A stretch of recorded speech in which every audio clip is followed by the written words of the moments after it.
Kung wala ka pang Gmail account or hindi mo alam kung papaano, heto yung step by step para makapag-create ka ng sarili mo. Una, i-download mo muna itong Gmail app sa yung phone or hanapin mo baka meron ka nang naka-pre-install tulad ng cellphone na gamit ko. Gmail lang yung i-type mo sa Google Play Store and lalabas na itong option na to or icon na to.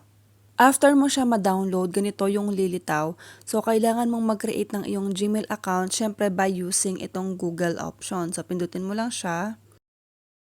Tapos, ganito yung lilitaw. So, syempre, dahil wala pa nga tayong Gmail account, gagawa muna tayo. So, pindutin mo itong Create Account button. Tapos, pili ka kung personal use or business use. Gawin mo na lang na personal siya. Ayan.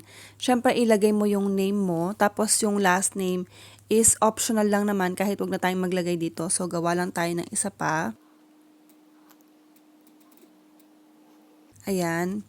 And then, ilagay mo yung birthday. December. Ayan. Gender, female. So, ayan yung format. Birthday, tapos gender. Ayan yung day, month, at saka year. Diba? Napakasimple lang naman intindihin. And then, pindutin mo na itong next button. After nun, magsasuggest siya ng email address for you. So, pili ka kung gusto mo itong mga sinuggest niya or kung ayaw mo naman, create your own Gmail address na lang. Ayan. So, pili ka. So, heto yung napili ko and then, i-click ko lang itong next button. So, pag taken na siya, kailangan mong gumawa ng iba pang username or Gmail account address. So, ayun, gumana yung email address na yon and then mag-create tayo ng password, syempre. Something that we can easily remember. So, lalagay ko lang yung password ko. So, ayun na. Next na nun.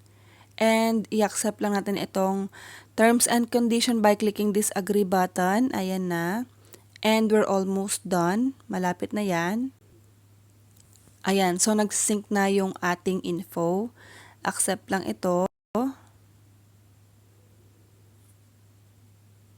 And heto na yung lilitaw sa ating email nun pagkatapos. So, ayan nga, nakapag-create na tayo. Ganun lang naman siya kadaling gawin. At congratulations dahil nakapag-create ka na ng yung Gmail account. So, kung gusto mong mag-send ng email, dito ka lang sa compose button and then i-type mo na kung saang email address mo siya isi-send and then, ayan, mag-start ka nang mag-type ng iyong email.